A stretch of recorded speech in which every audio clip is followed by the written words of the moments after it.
Hi, this is Carl with another SOP video for managed service providers. Today I want to talk about a sales-related topic, which is talking across your prospect in a sales meeting.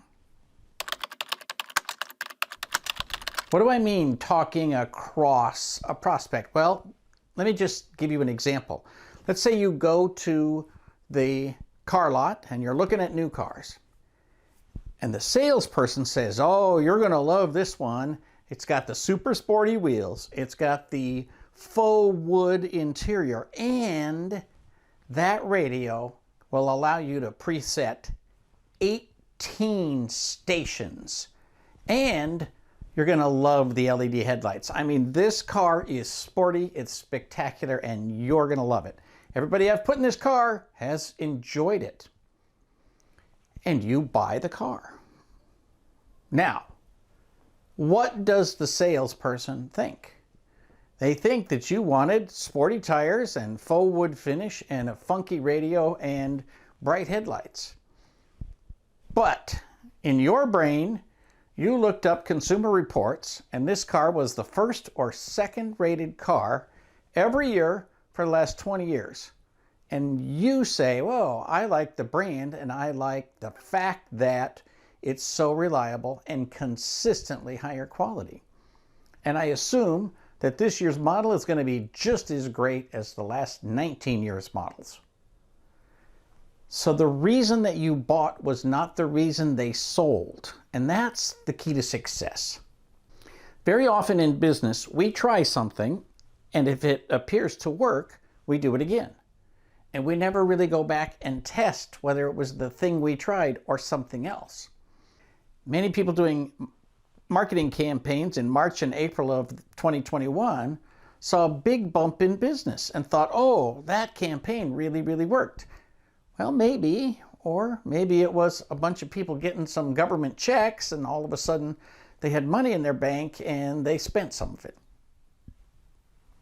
You have to be very careful that you don't buy into your own story about what you're selling, because it may not be the reason the client bought. There's a few lessons to be learned here. First of all, if you think about the car analogy, the brand matters a lot. And so if I can go into, or you can go into a car dealership and know that you trust the brand, well, that's going to go a long ways to you making a decision to buy a car. If a client goes on the market and discovers that you have a good brand, that they trust you, that you have served them well in the past, then they're much more likely to buy whatever you put in front of them. The new cloud offering, the increased price in 2022, the new service offering, whatever it might be, they're much more likely to buy because of the brand than the specific campaign you're running at the moment. So lesson number one is, if you say something and they buy, just make sure that you somehow verify that that's exactly why they actually bought. Don't think in your head that you did this and they did that and therefore you've learned a lesson. You have to be very careful to go slow about that. Lesson number two is, brand still matters no matter what. And so protecting your brand is extremely important. You need to make sure that you always do things to make your brand look as good as possible. And so you can't have mistakes that you just ignore and say, oh, look, I'm glad nobody was paying attention to that. No, you need to go out there, be transparent, apologize, and make sure that the message gets across that you are still paying attention to quality of service, quality of products, so forth and so on. So protecting your brand is very, very important. Finally, I just encourage you to ask the question, how do I test this? Usually the answer is very straightforward. Ask the client.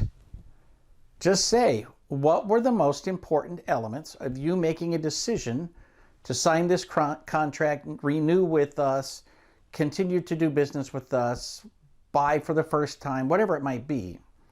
What were the important factors for you? And let them express it in their own words. Unless you've already done this research many, many times and you got a long list of answers people have previously given you, do not have a closed-end question. Have a very open-ended question that says, what are the factors that influenced you? You know, in the Small Biz Thoughts technology community, if you sign up there, which you should, you'll be posed one simple question. What was going on in your life or your business when you decided to join the community? That's very open-ended. I want people to be able to say, well, I read one of Carl's books and I loved it. Or I've been looking for ways to improve my training for my employees and this came up. Or whatever it is.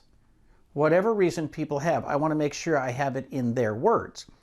Now, when I have 10,000 responses, I will try to put together a drop-down list with the most popular ones. But in the meantime, I'm finding there's a lot of rich information in the information people give me, so I'm able to actually get some understanding of what was going on. Ultimately, this needs to be a closed-loop process like many things in IT. Don't just make a sale and just assume you know why and then maybe not collect information. You need to collect that information, integrate it in, and determine how you can test whether or not your sales pitch is really the reason somebody bought or whether you were just talking past each other. For Small Biz Thoughts, this is Carl Palchuk wishing you the best of luck in your managed service business.